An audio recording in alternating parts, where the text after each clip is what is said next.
Panduan ibadah online. Sebelum kita mulai ibadah kita, marilah kita cermati panduan ibadah online berikut ini. 1. Pilihlah tempat yang tenang dan terhindar dari hal-hal yang dapat mengganggu berjalannya ibadah. 2. Siapkan hati dan pikiran agar dapat mengikuti ibadah ini dengan fokus. 3.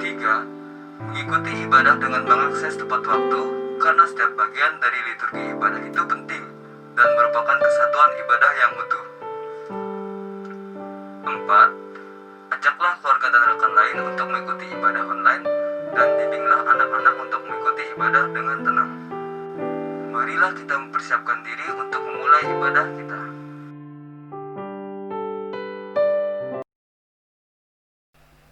Salam, selamat hari Minggu dan salam sejahtera bagi kita semua. Majelis Jemaat GKI Pelangka mengucapkan selamat beribadah di rumah masing-masing bagi Bapak, Ibu, Saudara sidang jemaat sekalian. Patut kita mengucap syukur dan berterima kasih kepada Tuhan Yesus Kristus atas penyertaan, perlindungan dan pertolongannya walaupun kita masih di tengah-tengah pandemi COVID-19 ini. Majelis Jemaat GKI Pelangka mengajak seluruh sidang jemaat agar dapat mengikuti ibadah Minggu tanggal 30 Agustus tahun 2020 secara online. Kiranya melalui ibadah ini iman dan percaya kita semakin dikuatkan. Yang melayani ibadah kita pada hari ini adalah untuk pendeta pelayanan, Pendeta Gutmar Untung STH, pengantar berita jemaat sekaligus pembacaan Alkitab, Diakon Oktopa Dionusila, Salam Presbiter, Penetua David Enserang, Liturgus, Penetua Elianson Bungas Gerson, Organis Saudari Salnike Priskila Sinsen, Song Leader Diakon Maylin Isabella, Song Leader Diakon Christina Jessica, tim multimedia dari pemuda, Diakon Randy Aningkis, Diakon Dede Omilano, Saudara Predi Wiguna, Saudari Nependri. Majelis Jemaat GKI Pelangka juga menginformasikan amplop persembahan syukur minggu, amplop bulanan ataupun amplop lainnya yang diserahkan ke kantor BP hari Kamis akan masuk dalam berita keuangan minggu depan. Majelis Jemaat GKI Pelangka juga mengucapkan selamat hari ulang tahun kelahiran dan hari ulang tahun pernikahan bagi Bapak, Ibu, Saudara-saudari yang merayakannya. Tuhan Yesus memberkati. Marilah kita persiapkan hati dan pikiran kita untuk memasuki ibadah.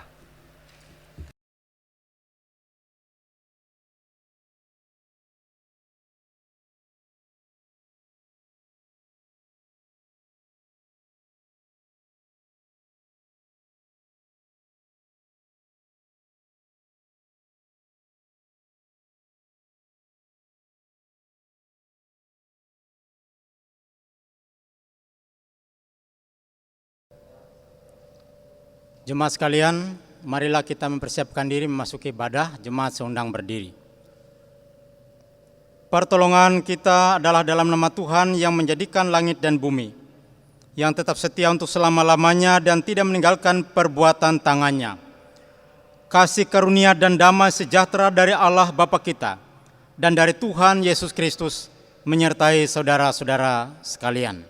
Amin. Hadirlah bersama kami ya Tuhan.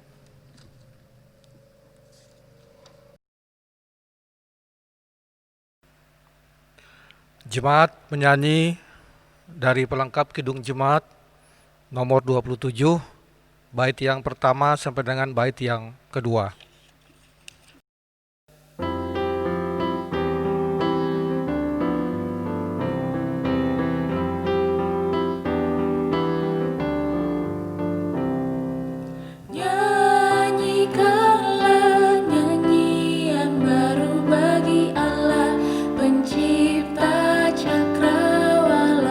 Segala serafim kerubim pujilah Dia.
Jemaat sekalian, marilah kita bersama-sama merendahkan diri di hadapan Tuhan, mengaku segala dosa kita dan memohon pengampunan daripadanya. Mari kita berdoa. Ya Allah Bapa yang Maha Kuasa, kami bersyukur dan berterima kasih atas kasih, penyertaan, dan pemeliharaan Tuhan dalam kehidupan kami tiap-tiap saat. Di hadapan-Mu yang kudus kami mengaku bahwa kami sering berbuat dosa, melalui pikiran, perkataan, bahkan dengan segala perbuatan kami. Ampuni dan kasihanilah kami ya Allah, agar kami layak di hadapan-Mu, layak untuk memuji dan memuliakan nama Tuhan. Bimbing sertailah kehidupan kami, agar selalu berkenan di hadapan-Mu. Oleh Yesus Kristus Tuhan dan Juru Selamat kami berdoa. Amin. Sebab aku ini Tuhan Allahmu, memegang tangan kananmu dan berkata kepadamu, janganlah takut, akulah yang menolong engkau. Jemaat diundang menyanyi kembali dari Kidung Pujian Menyenangkanmu.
Pembacaan Alkitab kita hari ini diambil dari Keluaran 3 ayat 1 sampai dengan 15.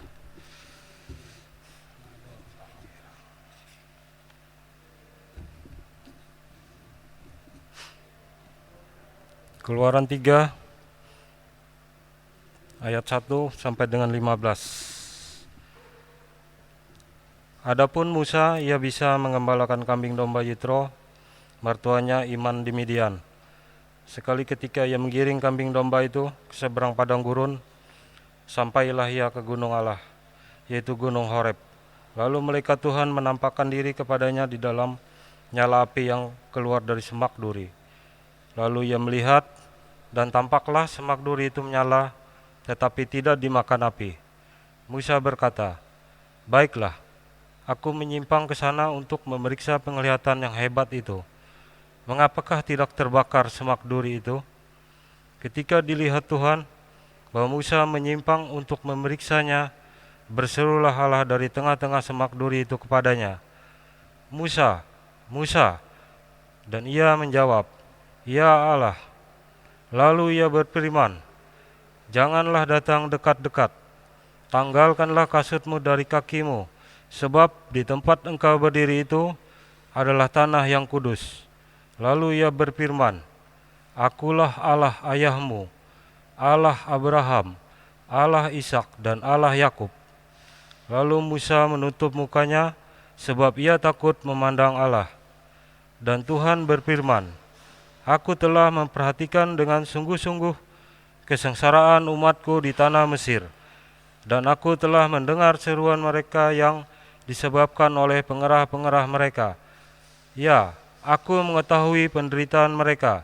Sebab itu, aku telah turun untuk melepaskan mereka dari tangan orang Mesir dan menuntun keluar dari negeri itu ke satu negeri yang baik dan luas, suatu negeri yang berlimpah-limpah susu dan madunya, ke tempat orang Kanaan, orang Het, orang Amori, orang Peris, orang Hewi, dan orang Yebus.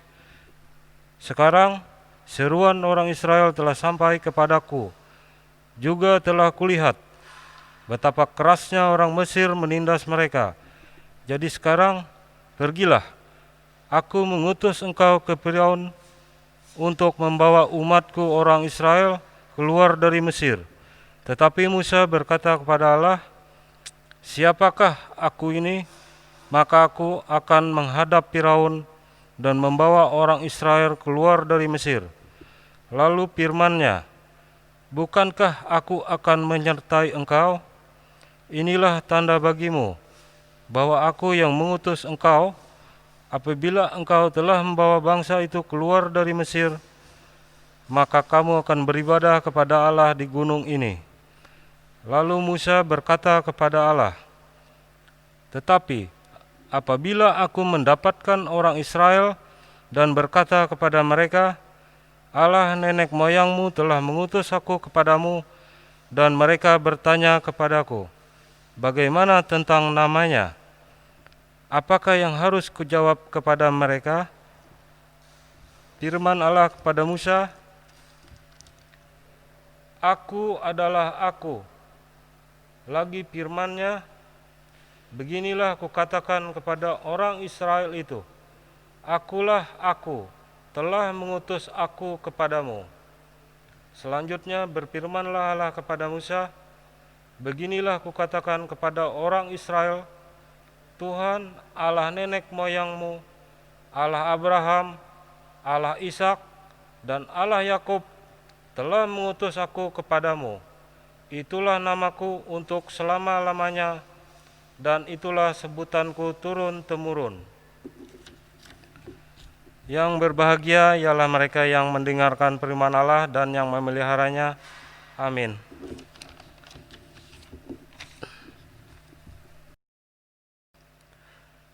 Marilah kita berdiri mengikrarkan pengakuan iman rasuli kita bersama-sama. Aku percaya kepada Allah Bapa yang Maha Kuasa, Khalik langit dan bumi, dan kepada Yesus Kristus, anak yang tunggal Tuhan kita, yang dikandung daripada Roh Kudus, lahir dari anak darah Maria, yang menderita di bawah pemerintahan Pontius Pilatus, disalibkan, mati dan dikuburkan, turun ke dalam kerajaan maut. Pada hari yang ketiga, bangkit pula dari orang mati, naik ke sorga, duduk sebelah kanan Allah Bapa yang Maha Kuasa, dan akan datang dari sana untuk menghakimi orang yang hidup dan yang mati. Aku percaya kepada Roh Kudus, gereja yang kudus dan am, persekutuan Roh Kudus, pengampunan dosa, kebangkitan daging, dan hidup yang kekal.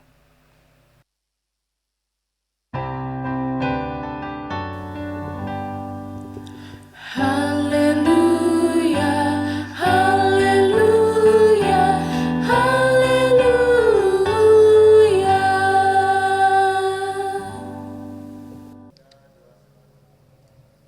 Jemaat sekalian, bagian firman Tuhan untuk kita baca dan renungkan bersama pada saat ini,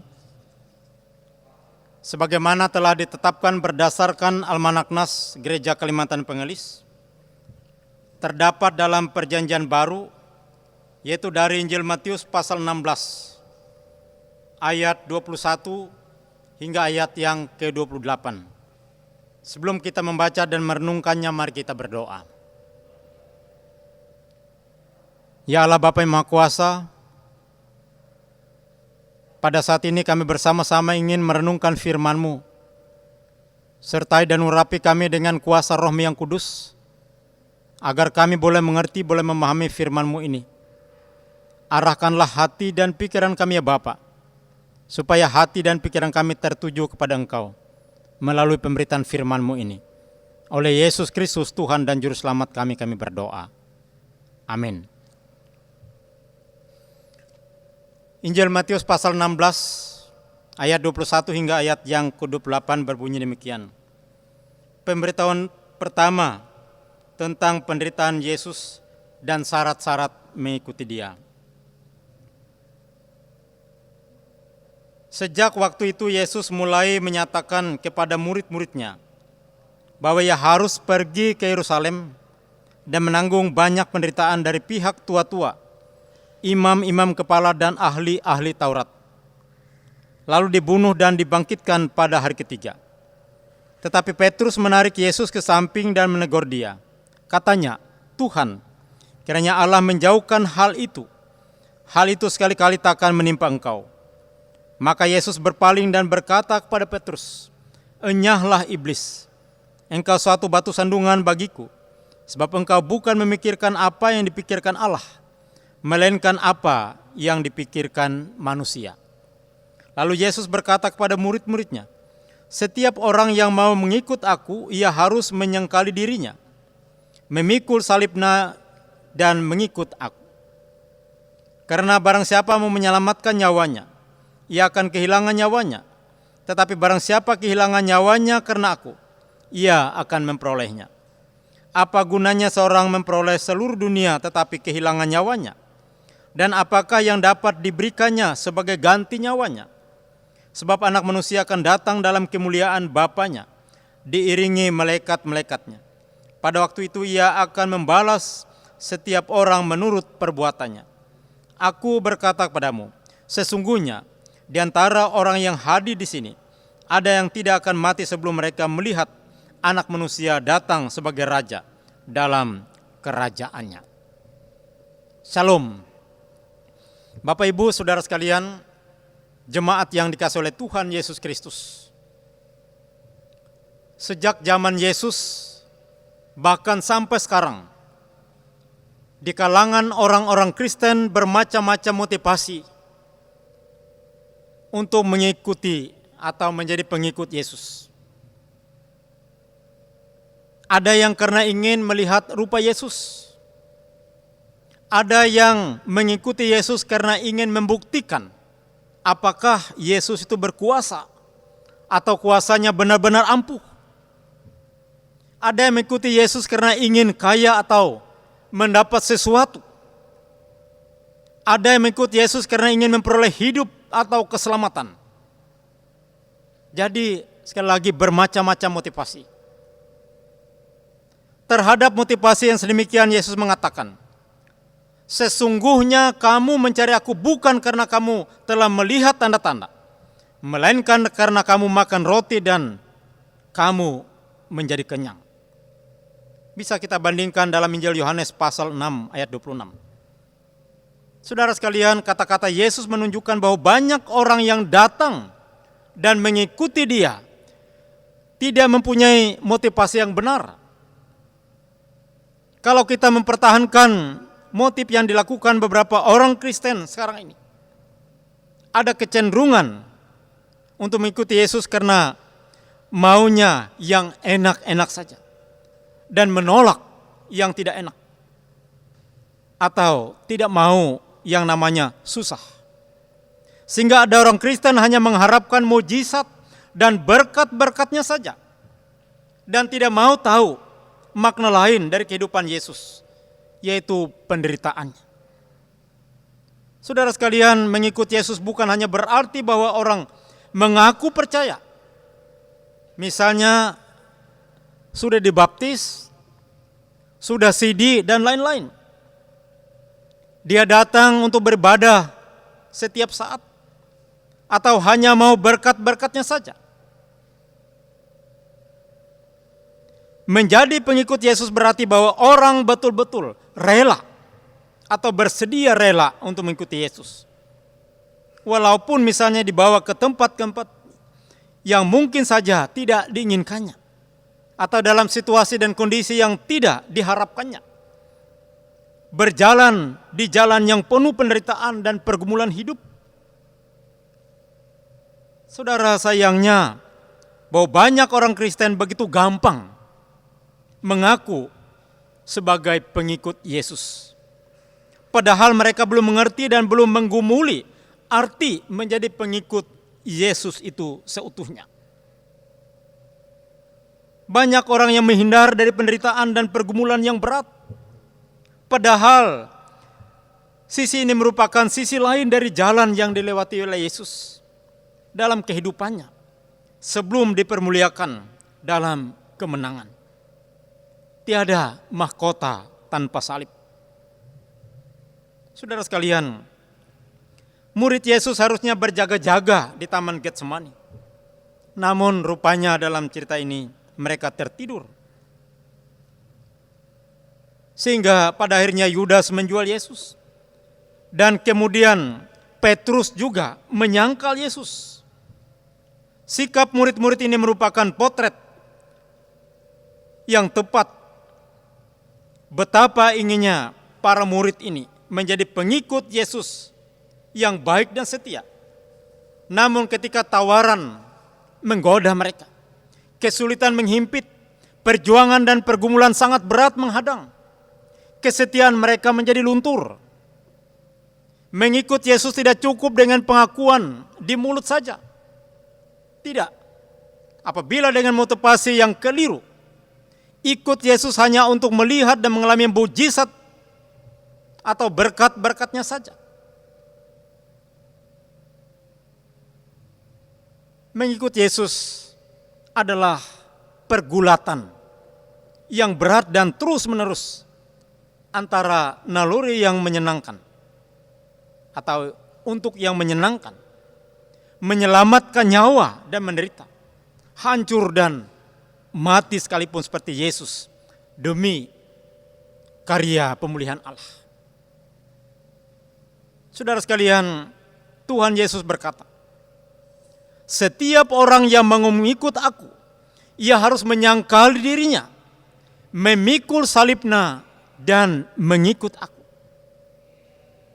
Kalau kita lihat dari kata-kata ini, ada dua syarat yang harus dan tidak mau tidak harus dipahami orang-orang yang betul-betul mau menjadi pengikut Yesus. Yang pertama, ia harus menyangkal dirinya. Artinya tidak boleh hidup menurut kesenangannya sendiri. Ia harus seperti Yesus yang berkata, kehendakmu jadilah. Dan janganlah kehendakku, melainkan kehendakmu jadilah. Inilah perkataan Yesus. Kemudian yang berikutnya ialah memikul salib. Artinya harus bersedia menerima bahwa sebagai pengikut Yesus siap ditolak, dihina, bahkan disisihkan. Untuk memikul salib, sangat diperlukan kerelaan dan kesiapan hati seseorang. Yesus menyadari benar permohonan dan motivasi para pengikutnya yang keliru itu. Oleh karena itu Yesus mengajak pengikutnya untuk terus berada dalam pemahaman yang benar itu, agar sebagai pengikut Yesus hidup secara realistis, sadar akan tugas dan tanggung jawabnya di tengah-tengah masyarakat yang terus-menerus berubah ini. Kita sebagai orang Kristen, sebagai pengikut Yesus, kini ditempatkan Tuhan di tengah masyarakat dan bangsa kita yang pada saat ini berjuang untuk memulihkan berbagai kondisi yang terjadi. Masalah sosial, ekonomi, bahkan perpolitikan kita. Lebih-lebih pada saat ini kita menghadapi atau mengalami pandemi COVID-19. Ini sesuatu yang tidak mudah. Situasi, kondisi yang sangat sulit bagi kita. Segala sesuatu harus diatur dan mentaati berbagai aturan-aturan yang berlaku. Ruang gerak kita menjadi terbatas dan harus kita batasi. Kehidupan sosial kita juga harus kita batasi. Apakah itu di lingkungan keluarga kita, bahkan di lingkungan masyarakat luas. Jemaat sekalian, hal lain, ketidakadilan dan penyelewengan masih terjadi. Dalam situasi seperti ini kita dipanggil untuk menjadi pengikut Yesus yang setia, menjadi garam dan terang bagi dunia ini. Sesuatu yang tidak mudah bagi kita. Bahkan hidup kita untuk memberikan keteladanan di dalam hal-hal yang baik, sambil terus menyuarakan suara kenabian itu.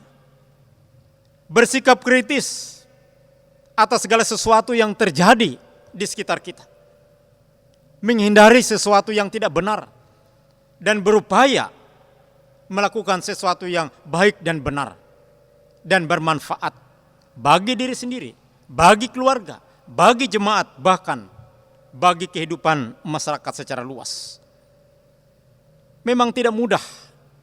Namun begitulah semestinya panggilan kita menjadi pengikut Yesus.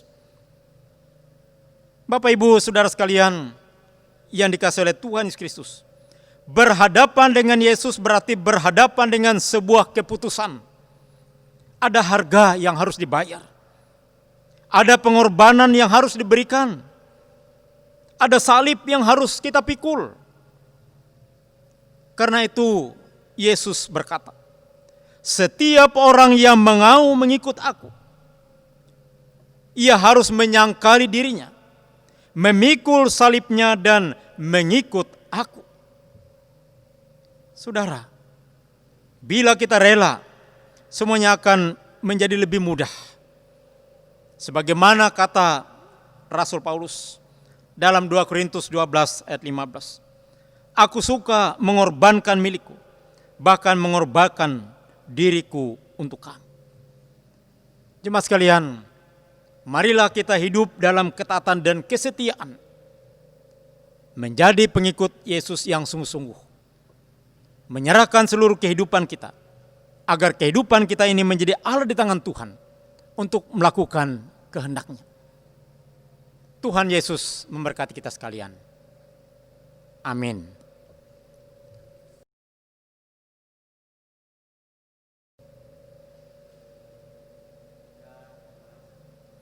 Jemaat sekalian, marilah kita menaikkan doa syafaat kita dan kita akhiri dengan mengucapkan doa Bapa kami. Kita berdoa.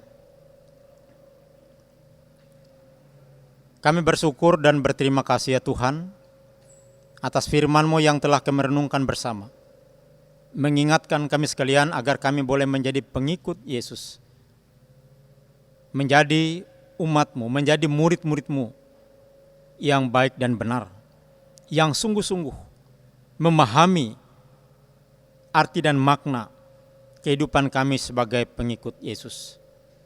Pakailah hidup kami menjadi alat di tangan Tuhan. Biarlah kami senantiasa menyerahkan seluruh kehidupan kami. Karena kami manusia terbatas.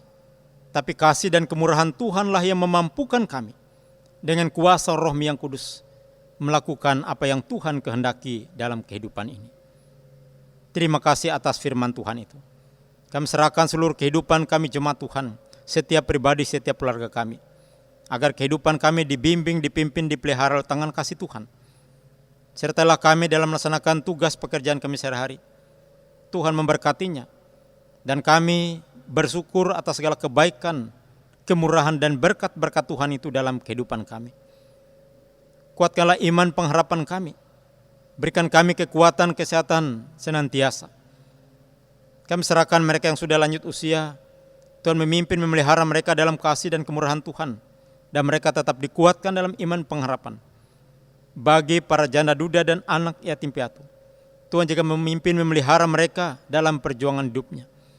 Bagi anak-anak kami, para pemuda remaja, Tuhan menyertai memberkati mereka sekalian dalam segenap cita-cita harapannya ke depan, agar mereka tetap dibimbing, dipelihara oleh tangan kasih Tuhan. Berkatilah pengobatan dan perawatan bagi mereka yang sakit agar memperoleh kesembuhan. Hiburkanlah mereka yang berduka cita. Tuhan yang Maha Kuasa, kami juga menyerahkan segenap tugas pelayanan dalam kehidupan berjemaat.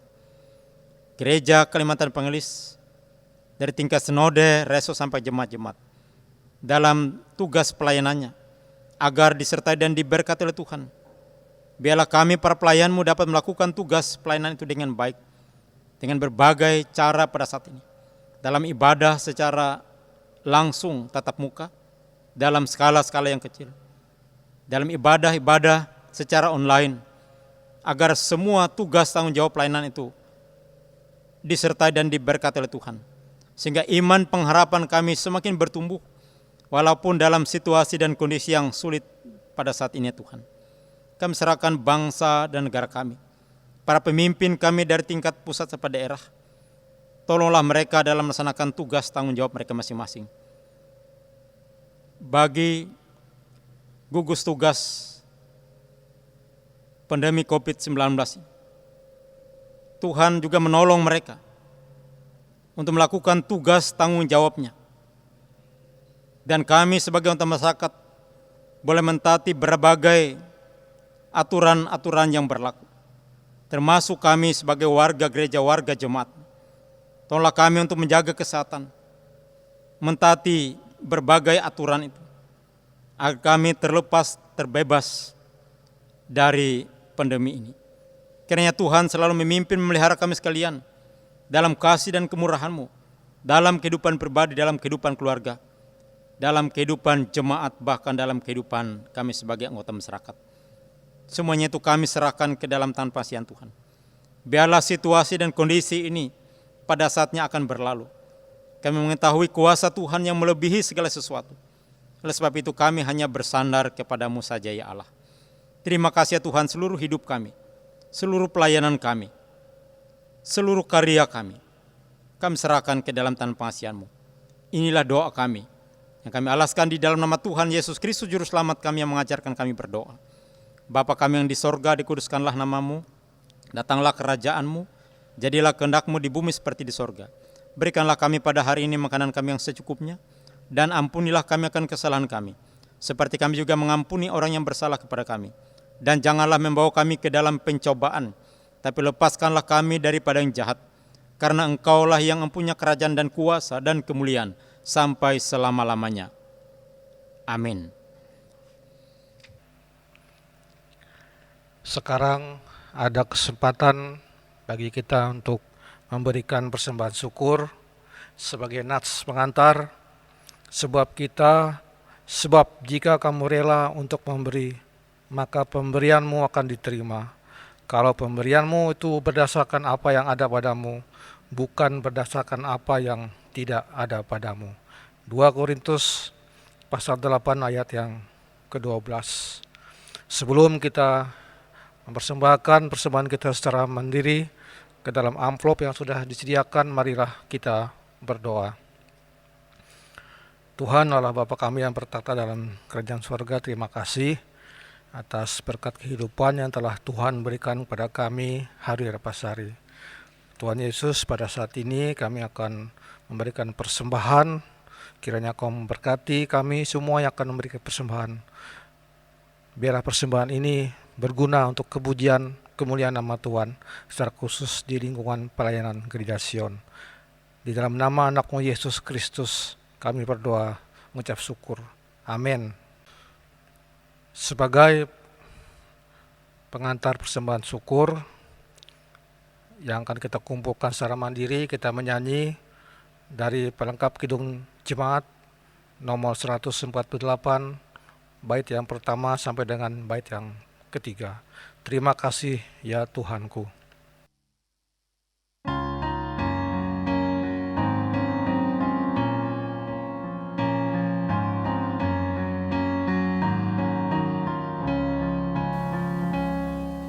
Terima kasih ya Tuhanku atas hari pemberian-Mu, hari baru limpah rahmat dan dipenuhi oleh kasih-Mu. Kau curahkan pada umat-Mu, Kau curahkan pada umat-Mu.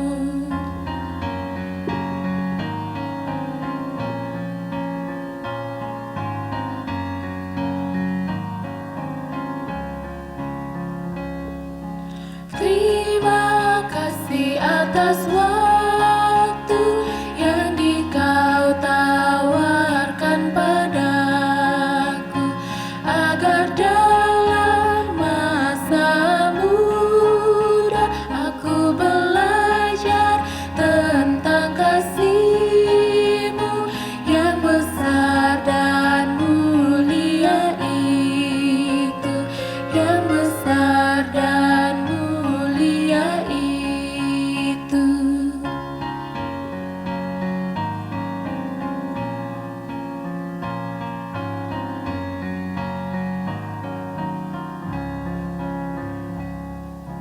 Kan ku pakai waktu itu melakukan tanggung jawabku dan menolong sesamaku menurut firman serta karya-Mu. Karena itu makna kasih-Mu, karena itu makna kasih-Mu.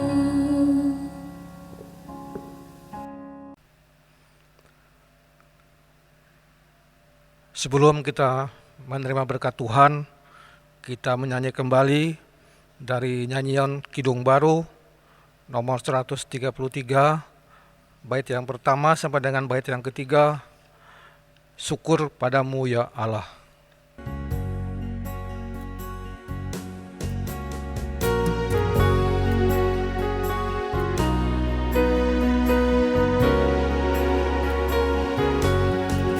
Syukur padamu ya Allah atas segala rahmat-Mu. Syukur atas kecukupan dari kasih-Mu penuh.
Jemaat sekalian, marilah kita bersama-sama berdiri mengakhiri ibadah kita.